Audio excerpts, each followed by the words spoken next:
Dans ma vie d'investisseur immobilier, j'ai raté de nombreuses bonnes affaires. Au départ, j'étais catastrophé.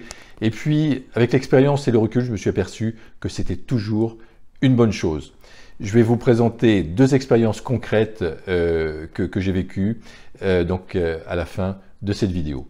Bonjour, ici Ludovic Bréant, je suis entrepreneur et investisseur immobilier. Comme vous savez peut-être, j'ai créé une centaine d'entreprises dans ma vie et l'immobilier m'a sauvé au moment de mon dépôt de bilan. C'est ce que j'explique dans mon livre. Donc j'ai perdu 40 millions d'euros et j'ai découvert une vie pleine de sens. Alors si un bien immobilier est fait pour nous, il nous attendra. S'il nous échappe, eh bien c'est que ce bien n'est pas fait pour nous. Chaque fois dans ma vie que j'ai manqué une acquisition, je me suis toujours aperçu plus tard que c'était une chance en fait de ne pas avoir acheté le bien, soit parce qu'il avait des défauts que j'avais pas vus au départ, soit parce qu'en fait on a trouvé beaucoup mieux quelques temps plus tard. Alors l'important, c'est de ne pas résister, c'est de ne pas se battre pour obtenir le bien en surenchérissant, par exemple. Si plusieurs signes nous montrent que le bien n'est pas pour nous, par exemple si les choses sont difficiles, si l'acquisition est difficile, n'est pas fluide, elle est compliquée, si peut-être tout simplement notre petite voix intérieure nous dit « écoute, ce bien n'est pas fait pour toi, passe à autre chose », et bien surtout, écoutons-la. Et ça me rappelle une expérience que j'ai vécue au Futuroscope, où on a acheté un bien immobilier. En fait, c'est un ancien hôtel, juste à l'entrée du Futuroscope, à la barrière de péage, c'est un hôtel sur 2500 ou 3000 m², superbe, tout vitré, donc tout bien, je dirais, pour satisfaire un ego bien dimensionné comme le mien à l'époque. Et j'ai pas vu les signes. Et l'acquisition était très difficile, le financement était très difficile, les travaux étaient encore plus difficiles et ont connu beaucoup de retard.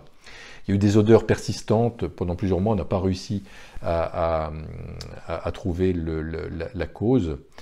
Et donc, j'ai pas vu les signes qui m'ont montré que cet immeuble n'était pas fait pour nous. Je m'en suis vraiment aperçu au moment de la vente, parce qu'on l'a vendu donc, il y a quelques années maintenant, avec une belle moins-value.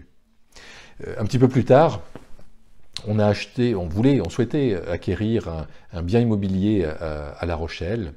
Et puis on n'a pas eu ce bien, et au départ j'étais vraiment énervé, et j'ai pas compris.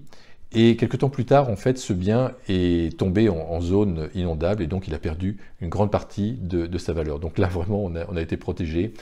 Et donc pour moi, on ne peut pas rater une bonne affaire en immobilier. Si le bien est pour nous, il est pour nous.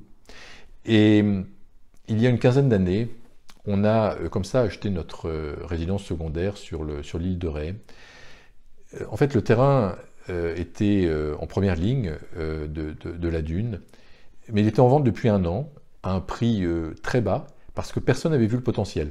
Il y avait des arbres dans tous les sens, c'était suite à une tempête. Il y avait deux petites maisons en fait, et puis entre deux il y avait un abri à bois, donc en fait Valérie a eu l'idée de relier tout ça, et donc ça a fait vraiment une belle maison quand les travaux ont été terminés, mais personne n'avait vu le potentiel, donc on peut dire que cette maison nous a attendu qu'on soit prêt à l'acquérir. Donc nous ne pouvons pas faire de mauvaises affaires, en fait, on ne peut pas rater une bonne affaire donc en immobilier. C'était Ludovic Bréant qui vous aide à investir dans l'immobilier pour vous bâtir une sécurité financière, pour mener à bien vos projets de cœur. Vous pouvez nous rejoindre sur la chaîne YouTube Ludovic Bréant et vous y abonner. Vous pouvez également nous rejoindre sur l'application pour mobile qui s'appelle Entrepreneur Zen, que vous pouvez télécharger gratuitement sur App Store ou sur Google Play. Si cette vidéo vous a inspiré, n'hésitez pas à la partager ou à la liker ou à la commenter. Je me ferai un plaisir de répondre à vos questions. Est-ce que pour vous, donc on peut rater une bonne affaire en immobilier? Ça m'intéresserait d'avoir votre retour sur cette question. Je vous souhaite le meilleur et je vous dis à très bientôt.